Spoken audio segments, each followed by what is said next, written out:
They met in 1966 and found each other again 50 years later. Love didn't forget. It simply waited. It always starts with a place. For them, the place was Sandusky, Ohio, a small town on the southern shore of Lake Erie. In the 1960s, the air smelled of gasoline, summer grass, and cheap American hot dogs. The streets were simpler, nicer, kinder.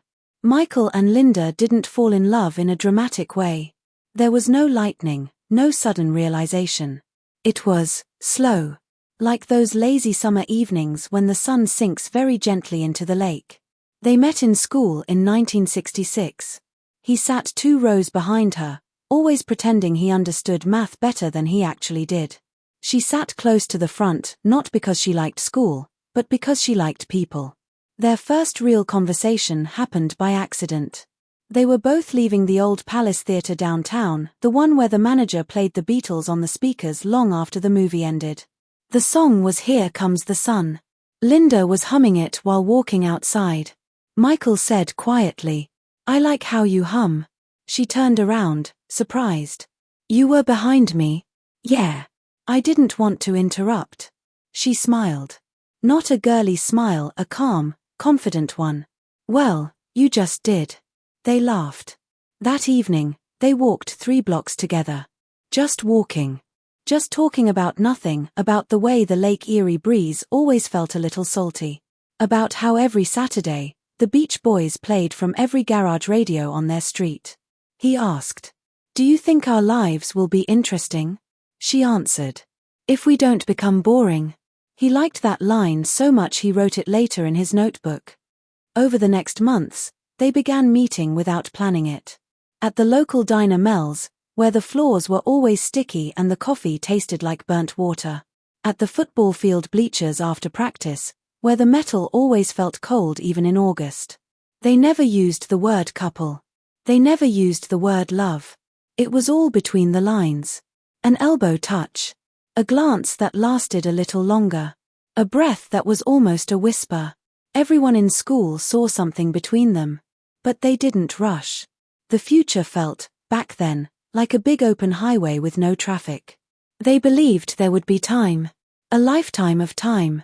And that mistake, that belief, would follow them for the next 50 years. Vietnam was on TV every night. Radio news was not just background noise anymore. Life suddenly felt fragile. One afternoon, Michael came home and saw an envelope in the mailbox. Selective Service System. He stood still for a moment. Not opening it. Just staring at it. He knew what it meant. That evening, he called Linda. "Can we talk? Can we meet at the lake?" he said. She heard something in his voice. A stiffness. A quiet fear. They met near the wooden bench overlooking Lake Erie. It was chilly, the wind made the water look darker than usual. He sat down beside her, placed the letter between them. She looked at it, then looked at him. "Michael, are you being drafted?" He didn't answer right away. Finally, he nodded. Her eyes didn't fill with tears immediately. It was almost worse, she went quiet. She asked, barely audible, "When?" "Next month." He tried to smile. He tried to be brave. "You know me," he said. "I'll be fine. I'll write. I'll call when I can." She shook her head slightly. "I'm not worried you won't write." He frowned. "Then what are you worried about?" She took a breath. "I'm afraid life will separate us, not distance." Life. He didn't want to hear that. "Not now." "No, listen. We'll hold on. We'll make it through." She looked at him the way only someone young and deeply in love can. "Promise me something." He leaned closer. "Anything. Promise you'll come back to me." There was a pause. A long, heavy, unforgettable pause. Then he whispered, "I promise." They sat there until after sunset. Her head on his shoulder. His hand around hers. The world felt like it was about to crack open. But in that moment, nothing existed except their breath and the cold lake air. 1 week later, she went to UCLA in California. New world. Palm trees, ocean, new friends. Michael went to training. Boot camp. Letters. waiting. Their worlds were no longer next to each other. They became two parallel lines, close in memory, but heading in different directions of reality. Their letters were tender, honest. They wrote about music, the Beatles, the Beach Boys, the songs they used to share. But life was stronger. Letters sometimes didn't arrive. Time zones made phone calls almost impossible. They loved each other. But the world around them didn't care. And slowly, they lost the thread. Not because they wanted. Because that era swallowed thousands of similar stories. Michael married in 1974. Linda married in 1976. And both believed that chapter was forever closed. They lived good lives. Normal lives. But inside, each had a little scar. A small private ache, hidden even from family. The ache of a love that never got to finish itself. Time moves differently after 60. Each year feels faster. Each holiday feels closer to the last one. Michael lost his wife in 2016. Linda lost her husband in 2018. They both learned a strange silence. The silence of an empty dining table. Of a living room with only one cup of tea. Of evenings that had no purpose anymore. In 2023, on a quiet evening, Michael was scrolling Facebook. He wasn't even searching for anything. Just scrolling, like people do. And suddenly, he froze. A photo. A woman standing at Lake Erie. Next to a wooden bench. The same bench. The caption said, "Back in Sandusky. Some memories never leave." It was her. Linda. Her hair was silver now. Her posture was calmer. But her smile was exactly the same. Michael stared at the screen for a full minute, not breathing. Then he whispered to nobody. It can't be her. He clicked on the profile. It was real. She lived now somewhere in California still, but she came back to Ohio for a short visit. He didn't know what to do. His heart started beating like it hadn't beaten in 50 years. Should he write? Would it be strange? Would she even remember? He closed the browser. Got up. Walked around the living room like a nervous teenager. He sat down again. Opened Facebook again. Looked at her smile. And then, with shaking hands, he typed a short message. "Linda, is that really you?" He stared at the screen. 1 minute. 2. 5. No reply. He felt stupid. He almost closed the laptop. But then he heard the sound. Message received. He opened it. Linda wrote, "Michael. I hoped one day you would find me." He leaned back in his chair. He had to close his eyes. After a few seconds, he wrote, "I'm back in Ohio. Sandusky. Are you here too?" She answered, "Not yet. I'm coming again next month. Would you want to meet?" Michael's hands were shaking so much, he typed with 2 fingers. "Yes. Yes, I would." There was a pause. Then Linda sent one more message. "If we're still alive, we deserve a proper ending." Michael laughed quietly and wiped a tear, because those words sounded like truth. They chose to meet at a small cafe near the lake. A place called Harbor Brew. Modern. Clean. Big windows. Nothing like Mel's Diner from the 60s. Michael arrived early. He wore a clean white shirt. His hands were sweating, like he was 17 again. He sat near the window, looking at the water. His mind kept repeating the same thought. What if she doesn't like what she sees now? He wasn't the boy with broad shoulders anymore. He was an older man with slower steps and softer voice. Then the doorbell rang. He looked up. She walked in. Silver hair. A beautiful dress, blue, soft, elegant. Her posture proud. And that same smile, calm, gentle, alive. Their eyes met. Time folded. 50 years collapsed into one single second. She walked toward him slowly. He stood up. She whispered, "Michael." He swallowed hard. "Linda." She laughed softly. "We finally did it. We finally showed up." They hugged, not tight, not dramatic. Just long and warm. Like hands remembering hands. They Saturday. For the first minute there was silence. Not uncomfortable. But big. Full. Then she spoke first. I used to imagine this moment. He smiled. Me too. But I never believed it would actually happen. She leaned her elbow on the table. Why didn't you write again? Back then? After training? He looked down. Because I thought you stopped loving me. She blinked. Michael. I never stopped. He looked up slowly. Then why didn't you find me? She smiled bitterly. Women weren't allowed to chase back then. You know that. He nodded. She was right. He took a breath. I wasted a lifetime thinking you forgot me. She reached across the table, took his hand. We didn't lose each other. We just took the long road. He closed his eyes for a second. Her fingers felt warm. Real. Then she said something simple, but powerful. I don't want to talk only about the past. I want to know who you are now. He smiled a little shy, but bright. I like history books. I like slow walks. I like good coffee. And I like that you're here. She laughed, exactly the same laugh from 1966. I still love the Beatles, she said. He answered instantly. And I still love the Beach Boys. They both laughed. And in that laughter, the years disappeared. Two old souls. Finally allowed to continue what was paused long ago. That weekend, they decided to stay in Sandusky. 2 days. Just 2 days. And they didn't waste them. They walked along the pier in the early morning. The lake was calm, a flat silver mirror in the soft light. Linda took a slow breath.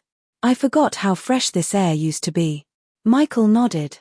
We used to think this smell would be here forever. Linda looked at him. Back then, we thought everything would be forever. They walked side by side, not touching hands, not yet. Letting the moment breathe. At noon, they went to the old Palace Theatre. It was still there. Different owners, new seats, but the same name on the front. They stood in the lobby. Linda whispered. Do you remember that night? Beatles playing through the speakers? Michael smiled. You were humming. Here Comes the Sun. I fell in love right there. Linda bit her lip slightly, like a teenage girl again. You never told me that. I was scared. Of what? That you'd laugh at me. She shook her head slowly. I could never laugh at your heart. They sat in the empty rows for a few minutes. Not saying anything. Some memories don't need narration. In the afternoon, they drove to a small beach on Lake Erie.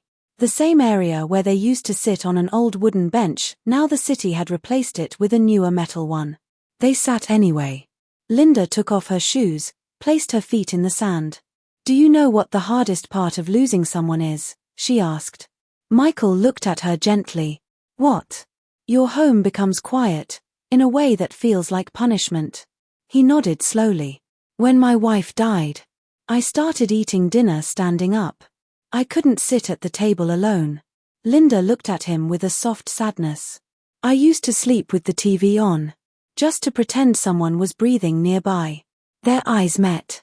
There was no pity, no awkwardness. Just two humans, finally understood. Michael said quietly, I used to think life was over for me after 65. Linda exhaled. I used to think love was a closed chapter. Michael turned to her and asked gently, and what do you think now? She answered, looking straight into his eyes. That we were never meant to end. He reached out very slowly and placed his hand over hers. She didn't pull away. She tightened her fingers around his. For a moment, the lake wind went silent. Time held its breath. Two old souls, lit again. Not young love, but a deeper one earned through life. That evening, they didn't want to separate yet. They sat in the hotel lobby, a quiet, soft space with warm yellow lamps and slow instrumental music playing in the background. A fireplace was burning. Linda leaned back in her chair, hands folded around a cup of herbal tea. Michael watched the firelight flicker on her face. Linda broke the silence first. Michael, do you ever feel guilty for feeling alive again? He blinked, surprised how exactly she said something he felt but never said aloud. Yes, he said. I feel like if I allow myself to be happy, I'm betraying the memory of my wife. Linda nodded slowly. I feel that too. He looked at her carefully. So how do we deal with that? She thought for a moment. Maybe the love we had before doesn't disappear when we move on. Maybe it becomes part of who we are. And it's because of that past love we know how to love again. Michael swallowed. I never thought of it that way. Linda smiled a small, sad smile. Michael, we're not 20. We don't have illusions anymore. But we do have truth. And the truth is, we're still alive. He leaned forward slightly. And we deserve to be alive. Not just breathing. She stared into his eyes. Exactly. There was a long pause. Then Michael said something he hadn't said in decades. Linda, I never stopped loving you.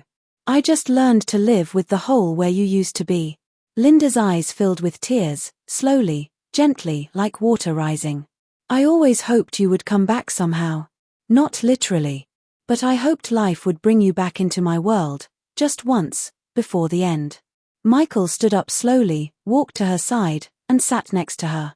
He took her hand carefully, respectfully, like a sacred gesture. She leaned her head on his shoulder. And in that simple gesture, both of them finally understood the truth. Love doesn't end, it simply waits. Waits until two souls are ready again. They didn't kiss. Not yet. They didn't hurry. They just sat together, in warmth and silence, two lives finally reconnecting. That night, they didn't say goodnight with fear. They said it with quiet certainty. Tomorrow, they would see each other again. Tomorrow was finally something to look forward to. The next morning, they met again at sunrise. On the pier. Same place. New day. The water was soft grey. Gulls cried over the docks. The world felt slow, spacious, gentle. Linda stood with her hands in the pockets of her coat. Michael approached quietly. Morning, he said. She smiled softly. Morning. They walked to the edge of the pier, side by side. I was thinking, Linda said, maybe yesterday wasn't just nostalgia. Michael exhaled. I was thinking the same. She turned and looked him directly in the eyes.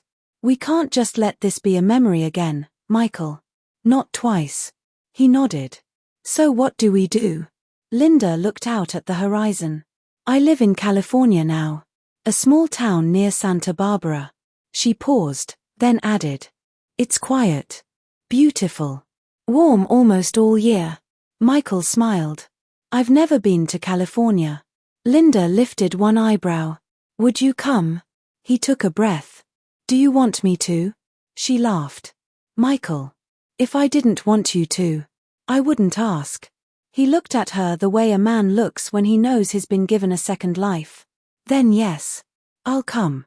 Her eyes softened, and this time she reached for his hand first.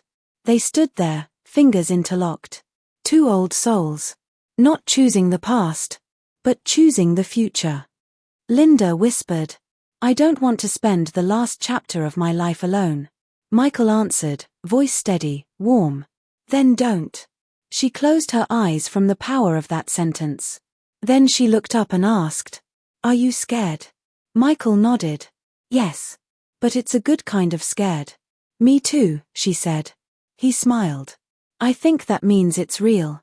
As the sun slowly lifted above Lake Erie, they finally kissed, softly, gently, not like teenagers.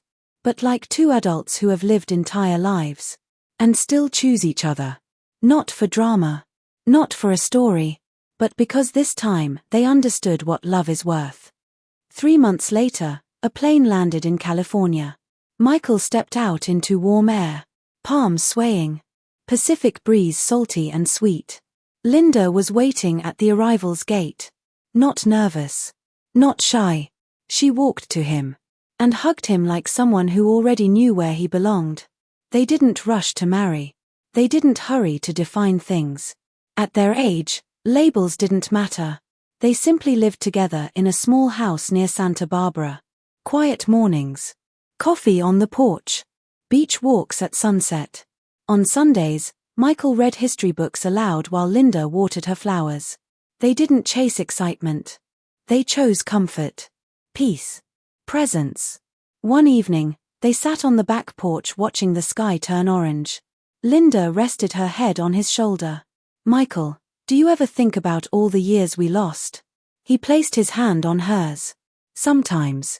But then I think none of that matters now. She looked at him softly. Why not? He smiled, slowly, tenderly. Because we have the years that count. She closed her eyes and let those words sink into her. The years that count. Not the decades of waiting. Not the missed letters. Not the pain of separation. The years that count were the ones they chose now. Together. They didn't fix the past. They simply refused to waste the future. And for the first time in a very long time, they both fell asleep every night. With peace in their chest. Instead of emptiness. Because even at the end of a long lifetime, love still found a way. If their story touched you, subscribe. Love still exists. And there are more stories.